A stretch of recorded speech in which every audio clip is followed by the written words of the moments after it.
afternoon, everyone, and welcome to another episode of HBCU Fastball, sponsored by the Student Freedom Initiative. Student Freedom Initiative is a 501c nonprofit organization based here in Washington, D.C., where we like to focus on the wealth gap in America through the lens of education. Now, we've had lots of opportunities to interview many of our HBCU leaders, but today is going to be very special. Today, we have our chairman of the board of Student Freedom Initiative, Robert F. Smith. Now, you may already know him, but just in case you don't, Robert F. Smith is a business leader, investor in transformative companies, a champion for diversity and inclusion, and a steward of the culture, the environment, equity, education. I could go on.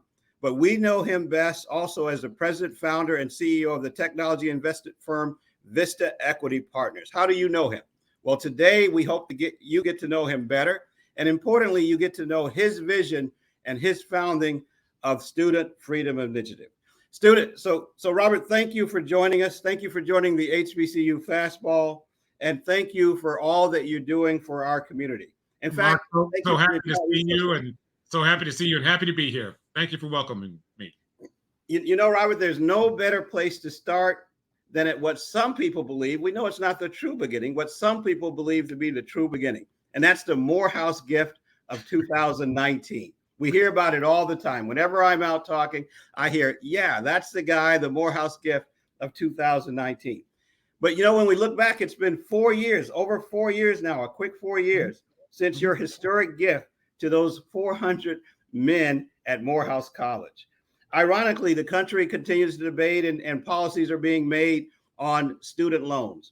But my question to you, Robert, is, was that investment a good investment on your behalf? And what was on your mind when you made that transformative gift that really woke up the world to this issue of HBCU student loans and the great challenge? Sure. And again, thanks for welcoming me and giving me a chance to talk to the parents and students at HBCUs and potential students at HBCUs. You know, I think you know this, Mark. You know, as we have, made our way through this country as African Americans, you know, there's been a number of structural and systemic challenges that have inhibited more broadly for us more broadly participating in, you know, this national economic opportunity that is America. You know, and that goes through my mind every day in essence. And as I thought about, delivering a gift to the class during the commencement speech, leading up to that, I thought, you know, what are some of the challenges that African-American students face? And I was at Morehouse a year before and talking to a number of students and really just trying to get a sense. And there's all sorts of challenges. But the one that stuck out in my mind, frankly, was the fact that African-American students generally borrow more federal loans than their white counterparts. They end up graduating with more debt, often well over $7,000 more in debt. And they typically hold about twice as much as their white counterparts. And frankly, you know, often when I look at the salaries, their salaries aren't as high. And that is a burden. And when you start thinking about being, you know, a student, and often it's a, you know, first generation college student, and it's been, you know, their colleges is being paid for by student loans, their parents and grandparents through the Parent Plus loan programs, that can really inhibit their ability ultimately to start to create wealth. And often they're first generation in their family, and they in order for them to become wealth generators, they first need to pay off and service the student loan debt, and then of course they have the opportunity to then invest in themselves and either their education, invest in their economic opportunity, which might be, you know, the financial markets, or buying houses, or starting businesses. And as I thought about it, I said, what better way to really hopefully help these 400 students than to liberate what would be a, you know, decades long burden. You know, there's students like Jarvis May, who was one of the co-valedictorians of the class. He now, because he was free of debt, is now attends medical school at University of Pennsylvania. In talking to him, he said, I may not have made that choice if I was saddled with the student loan debt from my undergraduate. You know, Elijah Dormius is also in that class, is using this freedom to invest in stock market and in the financial markets, and also start a nonprofit to help other students from low income backgrounds. So when you think about liberating these 400 Eagles, giving them a chance to now go and invest in themselves, invest in their community, and invest in creating more wealth for their families and their community, I think it was a great start that I was able to fortunately be able to enable. So thanks, Robert. It strikes me that freedom is the key word here. And although that was an investment in a class, that's an investment in the nation, because those two folks that you just listed, they're going to be great Americans. They're going to be out here doing things that will impact the entire national economy. And so I think that's key to what we're doing.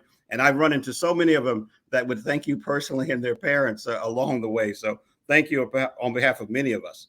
Along those same lines, about a year after your historic donation to Morehouse, the nation was appalled to watch the murder of George Floyd on national TV. You'd already made your donation. However, many other companies stepped up at that time to promise cash or in-kind donations. It's been some time since then. And just from your perspective and what you may know in large about businesses and what they are doing, how are we doing? How is the nation doing on making good on some of those post-George Floyd promises? Honestly, overall, not good. I give you that summary, in essence, from some materials that have been published, one by McKinsey. McKinsey had built an Institute for Black Economic Mobility, and what they had done is now kind of kept track at who's made the pledges and what effect has it had on the communities. And some of the world's largest companies dedicated somewhere between 60 and 80 billion dollars to fund causes to aid and enable this plight that African Americans are facing, racial, social injustice and economic injustice. And while I saw a number of companies start to increase their pledges, often what we're finding is they've not necessarily fulfilled in those pledges. So the pace of the monetary commitments has slowed year over year since 2021. And these commitments often, some of them were actually, they characterize them as things they've already done, as opposed to new activities that needed to be done. And so those are some of the challenges that I think we're facing. And one of the things we formed is the Southern Communities Initiative, which is designed to help these companies and point to, in this case, there are 6 communities that if you do a 100-mile radius around each of those communities, it gets to 50% of the African American population, and pointing them to specific institutions, programs, projects where that capital can flow, and it has a very high certainty and likelihood of affecting the African American community directly.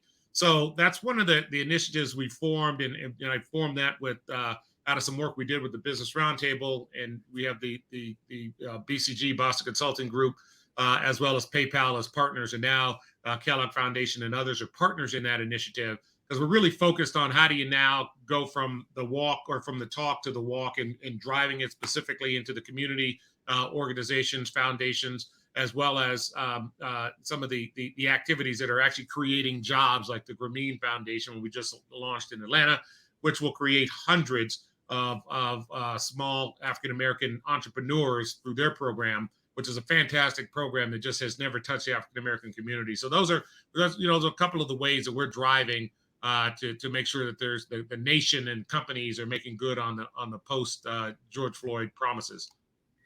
That's great. And what we see is there's a mechanism. If a company wants to authentically be active in the space, there's a mechanism for them to do that. Another organization that you founded, obviously one that I know well, and I'm glad that you found it, is the Student Freedom Initiative.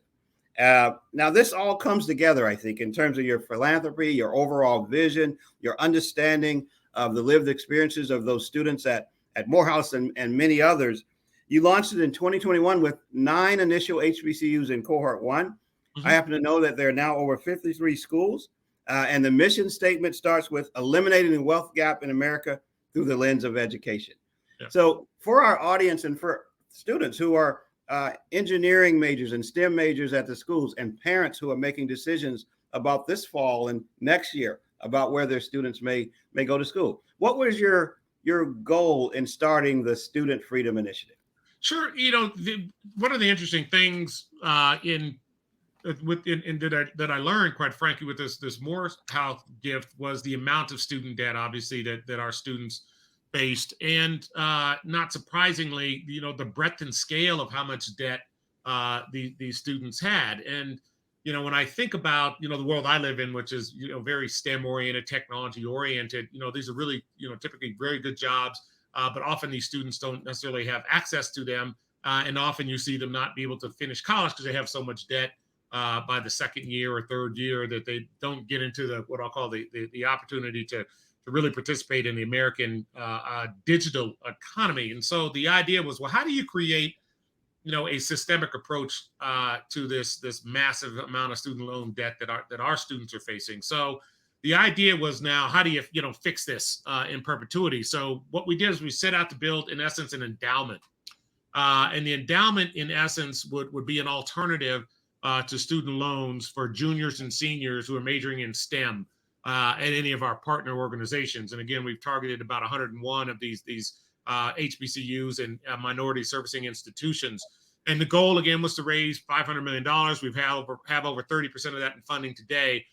And we're still calling on corporations to help invest. And the way that the math actually works is, a $10 million grant in this particular program basically liberates 100 STEM students in perpetuity. And I think about that's a massive investment return that you get from a $10 million grant for STEM students who will now participate in the overall growing of the American economy, which was central to, frankly, us all prospering in this hyper competitive world.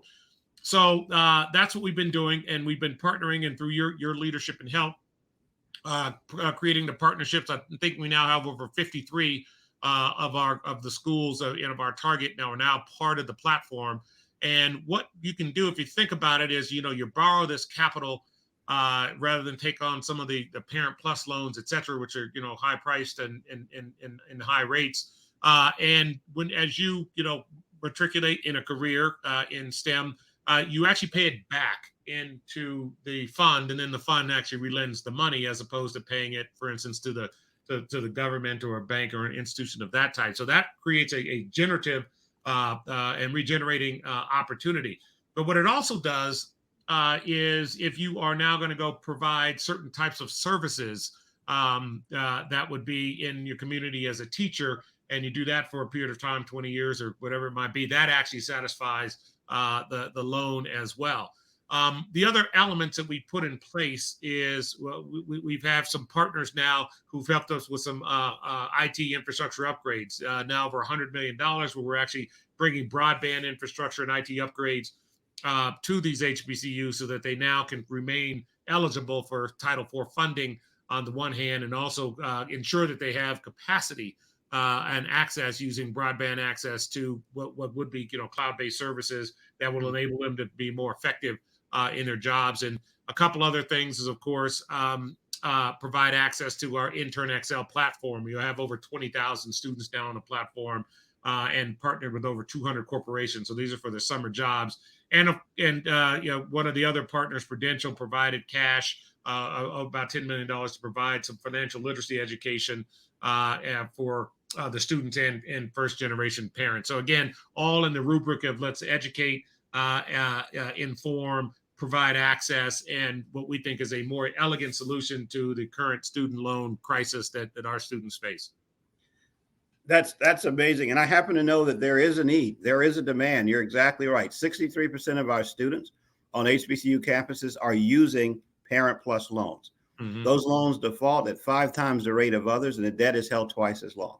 So now that there is an option for all of our students out there, especially those who have shown skin in the game and potential for being contributors in the future, these STEM majors that have already made it to junior and senior level. So thanks a lot. I think you see a problem, you move out on it. We're getting a pattern here. You see a problem, you move out on it. Right. There was another one that I wouldn't mind you sharing a little bit with our audience. Mm-hmm. And there's this issue of a digital divide in the country. Recently, you had us pivot And I've been around the country for the last 2 months, as a matter of fact, talking about and learning and taking action on this issue of a digital divide. Can you share with us, why are you focusing on the digital divide in America, and how does this elevate HBCUs? Sure. The world that I spend most of my time in is investing in enterprise software, business software, and what you come to realize is it is a more globally connected world than when you and I were in college. And it was tough, I know, in college in our time to gain access to computing time and computing resources. And what we have today, of course, are cloud services and computing capacity that is almost, I'll call it, available all the time. But what we found is that, the vast majority of the HBCUs, which, about 82% of them, are actually in broadband deserts. In other words, they don't have access to reliable broadband. And as a result of that, it inhibits their ability to actually participate as students, participate as entrepreneurs, and participate in what is the next generation of opportunity globally, economic opportunity, which is digital opportunity. And so as we discovered this, of course, we said, well, how can we help? We're already building the relationships with the HBCUs for the Student Freedom Initiative and our funding mechanisms for the loan programs. We said, well, we also have unique capabilities and relationships with broadband providers and infrastructure providers. And why don't we pivot and help enable these HBCUs to gain access, first of all, to the infrastructure bill funding that has already been created, so that they can now tap into that and provide what I'll call the highest quality broadband services for the community, not just the HBCU, but for the community. And so that's what we've been doing. And I think that plan now is in full effect. I think we've made some tremendous progress. There's a lot more to be done, but it's critically important that we build out these community plans so that these communities, in which the HBCUs are the hub of, have the ability now to go and apply for the infrastructure bill funding and get build out, so that they now can participate in what is, again, the greatest economic opportunity, which is digital for the next few generations. If we miss out on this, I'm challenged by how we're going to catch up. One of the things that we can talk about is what we've done with our pilot project in Orangeburg, South Carolina. The project is first and foremost an effort to solve this broadband affordability program, and it's home to 2 HBCUs. So you have Claflin, you've got South Carolina State, and what that project now demonstrates is what can be done by applying, really, I call it our unique utility and frameworks to solve these affordability gaps, and also to give that community a plan that they can now go apply and expand and get 5G access on a completed plan. So that will create access not only for those 2 universities, but the entire surrounding community, which are the small and medium businesses that support that community of constituents. So that just gives you an idea of, one of the plans that we put in place and projects we put in place that we're now replicating across the entire landscape of the HBCUs that are in our focus. That's great, Robert. And I can tell you, as a matter of update, I've spent some time in Selma and Birmingham and Tuscaloosa and Macon County down in Tuskegee, and they are super excited about the opportunity to work with someone they trust, which is their university, in helping them get access to this once-in-a-lifetime funding. And we've heard about stories. A part of that, Mark, again, remember our Southern Communities Initiative, the overlay. And I think, again, with you and our group working the Southern Communities Initiative, I mean, we've got New Orleans, Birmingham, Charlotte, Houston, Memphis, Atlanta. Each of those communities, we now, I think, have critical mass with the HBCUs, with your team, with our partner organizations, to now drive forward a very effective plan to digitize and enable each of those communities to gain access to these, $100 billion infrastructure bill, so that they can now participate at all levels, small to medium business, universities, the college students, STEM students, in the next generation of opportunity. So I think it's great, the work that you and your team are doing, and hopefully we can continue to call on more support from the corporations in those communities, and the communities themselves to call upon their politicians to ensure that they are gaining access to the funding. Absolutely, and you are doing great work and leadership in this space. But I heard you loud and clear. You are just one man. And there are others out there, both in industry, both in the federal government and the world, that can join this movement, and I'll call it a movement, where we're going to make a transformational difference in the lives of everyday Americans. Robert, I know that you are a busy guy, but if I could ask you just one more question that I've gotten sometimes in one form or the other as I traveled around and everyone knew your association with our organization.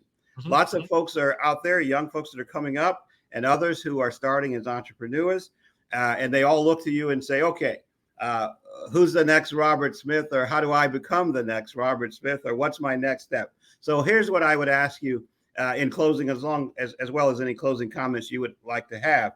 What advice would you give a young Robert or Roberta Smith attending or considering attending college today, or just out there looking at entrepreneurial opportunities?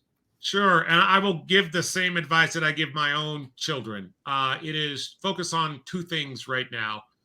The first is building skills, and the second is developing habits.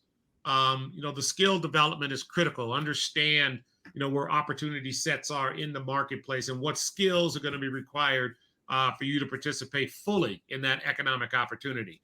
These are skills for, from critical thinking, analytical skills, or the ability to solve problems and make sure that they are valuable to the communities that you want to serve, and frankly to the markets that you want to participate in, and developing habits, good habits. The habits of fulfilling commitments, the habits of outlining exactly what you're going to accomplish, and putting plans in place to accomplish it.